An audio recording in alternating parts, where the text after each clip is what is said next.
Good morning guys. I-update ko kayo sa aking mga tanim ngayon. Halos isang linggo na hindi ko na i-vlog tong aming garden. Medyo busy lang nung nakaraang linggo. Kaya ito na yung ating balag na DIY ko lang. Kung anong meron dito sa ating bakuran, sa ating lote, ay ito yung ginamit. Pansamantala, tapos papalitan natin yung mga poste na yan. Yung mga posting kahoy na luma yan papalitan. Mayroon akong kawayan na ipapalit dyan. Ayan o. At may mga tanim na rin yan. Ito na yung mga tanim natin na ampalaya. Bali 8 peraso yan. Saka mayroon ding nakasingit na ano dyan, alugbati. Tinanom na yung mamalab yan. May pinya rin dyan. Halos sa sari-sari na. Tignan natin siya sa paglaki. Pakinabangan natin. Ayan yung mga ampalaya. Medyo magaganda na. Kahapon ko lang tinransfer plant dyan sa direct na. Yan, ayan o. Then natin hintay yung panambak. Next time na lang siguro bago magtambak. Kaya kailangan na mapakinabangan natin tong maliit na lote na ito dito sa dulo. Ito naman yung ating 3 perasong cucumber dito sa dulo. Ayun. Tapos may nakasingit na isang doon, ampalaya. Bali ampalaya pala natin guys. 1 2 3 4 5 6 7 8 9 siyam na ampalaya. Mananawa tayo dyan pag namunga lahat. At yung mga replant naman natin, mga buhay na, siyam na peraso yan. Yung di ko alam anong pangalan yan, naiilan namin. Saka itong velvet natin, medyo maganda na yung mga dahon. Pwede na silang ilabas. Mga 1 week pa siguro, pwede na tayong maglabas niyan. At ito, ilalabasan natin sila para makaano ng talagang sunlight direct.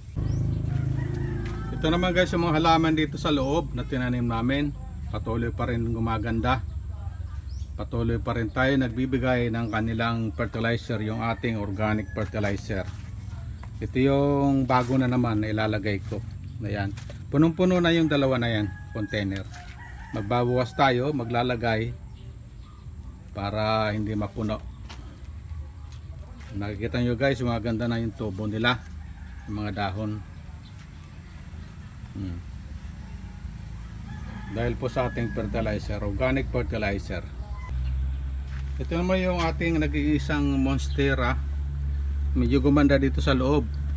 Sinubukan ko kasi sa labas yan, hindi gaanong nag-grow, nahirapan. Kaya dito tingnan nyo, medyo gumanda siya. At syempre yung ating mga grafted, pinuksan natin yung pinakahuli natin na graft, medyo maliliit. Yan kailangan ng buksan kasi due date na, sobra-sobra na, mabubulok na sila. Tulad dito, medyo nabulok, kaya sana makarecover. Ayan. Ito na yung mga nauna. Maganda na. Pwede na sa labas. 1 week pa. Ida-direct na natin yan. Dito, pansamantala, half day lang sila rito. Ang sunlight. Yung puno niya. Patuloy pa rin yung dilig natin ng ating swamp fertilizer dyan. Kaya lalong gumaganda. Ayan na, hahaba na yung kanang mga nila, yung busal. Hindi pala yung yung pinaka tangkay nila mahaba na. Yan, ito rin yung isa So kailangan nating alisin yung mga shoot nila. Inaalis talaga ito para hindi makaagaw ng vitamins. Kailangan lang ito ang mag-grow sa kanila. Kailangan dito lang mag-concentrate. Tingnan nyo naman guys, kaganda. Variegated dyan. Nadugtungan ng variegated, lahat variegated dyan. Pag namulaklak maganda tingnan yan. Guys, hindi rin pahuli ang ating mga talong. Tingnan nyo naman, kaganda nyan. Lumaki na, diba? Yan yung mga dahon naglalaki.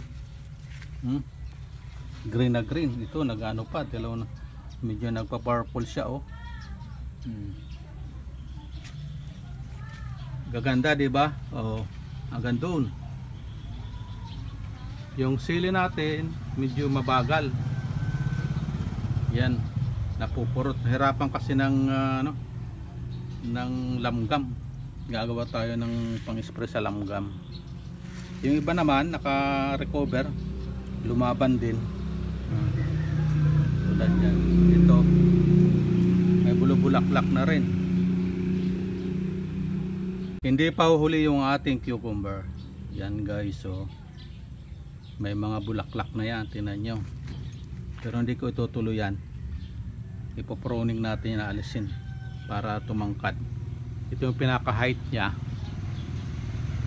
Ayan, hanggang dyan lang sila para yung bunga nila mag-concentrate lang dito sa baba. Ayan ang naano ko sa YouTube, para daw kasi pag tumaas na sila, ang bunga nila sa taas ay bansot na, hindi na maganda yung mga bali-baliko.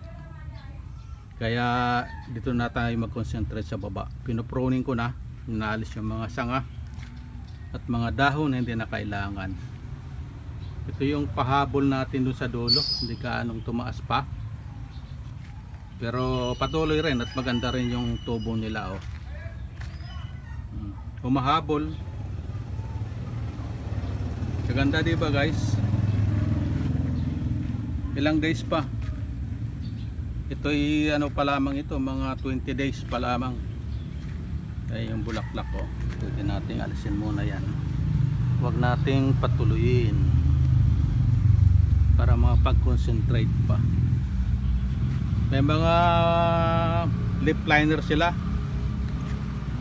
Asa na yung mga lip liner dyan? Ito karaniwan lang daw yan. May mga beetle bugs ako nakikita dito dumadapo. Ganda ng puno, malalaking malulusog ang puno nila. At nothing but ito nga pala yung ating mga bougainvillea, di ba? Naka-recover na uli sa ulan. Naglalabas na sila ng mga bulaklak. Patuloy na rin sana yung paglago ng mga dahon para maka-recover. Nahirapan talaga sila. Ayan.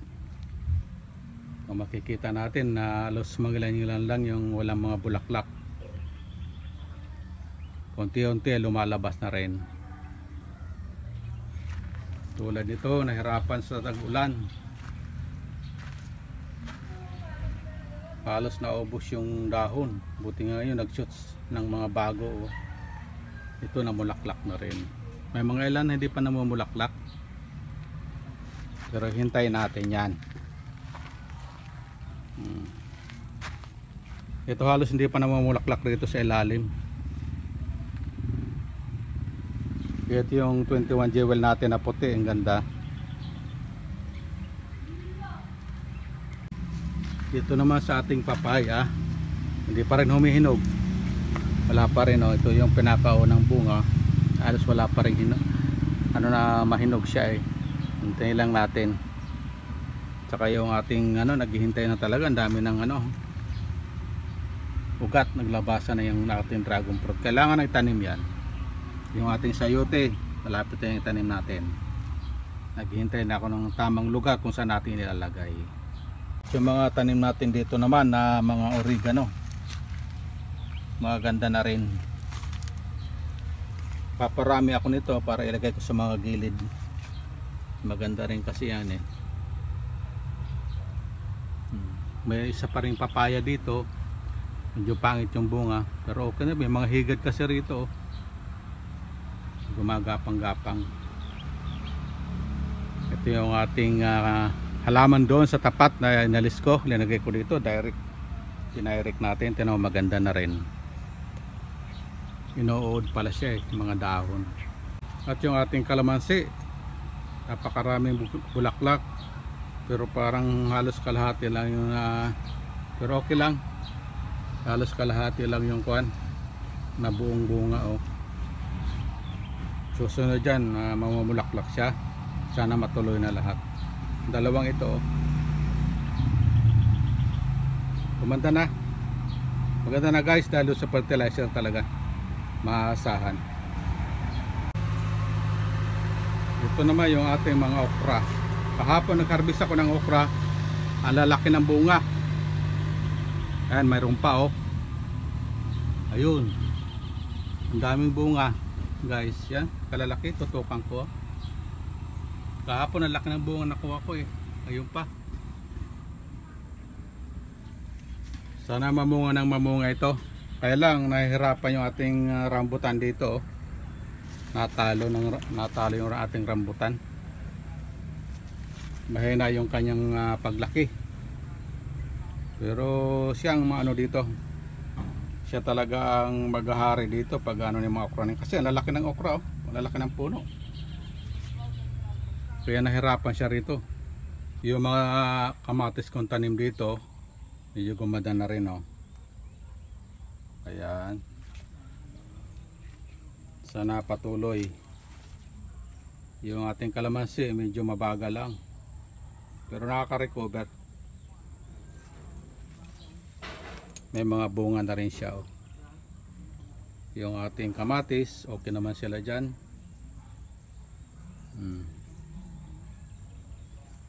Pero yung ating lemongrass talagang nahirapan. Malaki kasi talaga yung sa ibabaw nila oh. Makaka-recover din yan kung ano yung natanggalan natin itong okra. Matapos lang silang mamunga. Maraming puno yan, 4 na puno yung ating lemongrass. Yung tinanim ko rin ano dyan, puno ng malunggay. Tuloy-tuloy na yung ano niya oh, mga shoots niya. Tapos yung isa ron, yung buto, sana makarecover. Ayan. Yung isa namatay oh, hindi nakayanan tubig. Ito may kapalit. Yung ating mangga medyo mabagal yung paglaki niya. Pero mayroon na ring ano, yung mga ano na rin siya oh, na magsasanga na doon sa ibabaw. Sana tuloy-tuloy na yan. Nahirapan siya dyan eh. Tapos yung ating citrus, yung isang bunga nakuha namin, may isa pang bunga rito oh. Kaya grafted yan guys, kaya maasahan na natin talagang mamumunga sila ng maaga. Yan naman ang gusto natin eh, na pakinabangan na natin. Yung ating bayabas, maganda naman yung tubo. Yung mga halaman natin dito, yung mga nabansot doon sa amin, sa bahay, ito na sila, nakaka-recover na. At tinanamin ko rin sila sa ilalim niya ng yung hanging plant yan eh. Nahingi ko dito sa kabila. At siyempre yung ating mga gabi-gabi oh, nasunog. Pero tuloy pa rin yung recovery nila. Ito yung pinaka-narsira namin dito sa ilalim ng aming banghouse. Yung millionaire plant, snake plant, ayan. 3 yan oh. Nagkaroon tayo ng ano, snake plant na millionaire's plant na tawag nila. Pero hindi tayo naniniwala dyan guys. Walang koneksyon. Ang paganda lang ng ano, bakuran. At least mayroon din tayo. Yung ating snake plant, yung ating rubber plant, yung 3, may shoots na. May mga bago ng ano sila oh. Osbong, may bagong mga osbong. Ito yung isang malaki natin, progressive.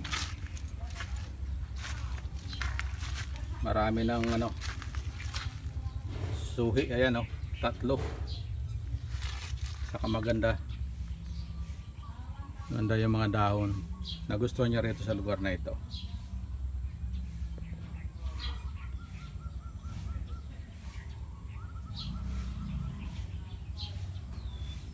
Ayan guys, puno na. Ito ay sasali naman natin dito bago. Yung mga pinagkainan namin ng citrus, dalandan, saka yung ano ng tawag dito, yung prutas na rambutan, saka yung mga gulay pinagsama-sama na yan. Kung makikita nyo, halos lahat yan. Ayan ang mga ano ng citrus, talandan, kamatis, lahat yan nabubulok na. Magdidilig tayo, pakita ko sa inyo yung patong pagdidilig, kung paano pala pagdilig. Sorry, ito yung residue. Ito naman yung ating pandilig. Hala, samahan nyo ako magdilig.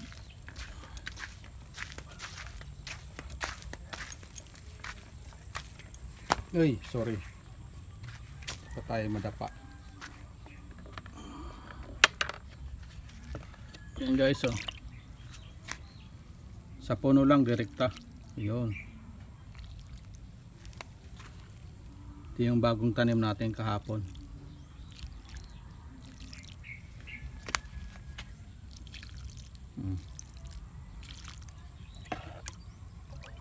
Pwede ko rin bigyan tong ating pinya, saka yung ating alugbati, medyo gumanda na.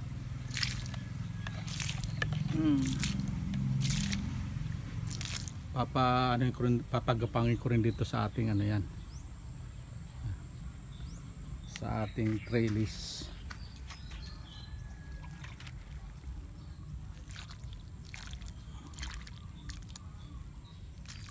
Gustong gusto ng halaman to, talagang complete na nutrients to sa halaman.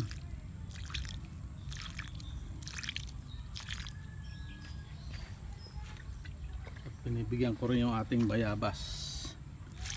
Yan,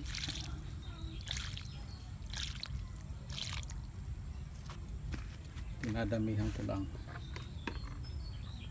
Yan guys, nakita naman yung ating update. Sana masihang kayo sa ating panonood at tuloy-tuloy na yung ating pag-video update natin sa ating mga halaman dito. Gumaganda na yung ating kapaligiran, halong nag-green na yung ating lote. At syempre tsagaan lang natin yan sa pagtanim at pag-aalaga. Kailangan alagaan talaga ng gusto ng ating mga tanim. At syempre tingnan nyo naman yung resulta natin dyan sa ating mga talong at sili, diba? Magaganda. At yung ating fertilizer, yung organic fertilizer natin, nakikinabang yung mga halaman natin na wala yung synthetic. So ito lang guys, sign up muna tayo dito sa ating mini farm, Paradise Farm. Salamat po sa panonood ng aking mga video. Kung hindi pa po kayo nakapag-subscribe, subscribe na. Bigyan niyo din po akong thumbs up.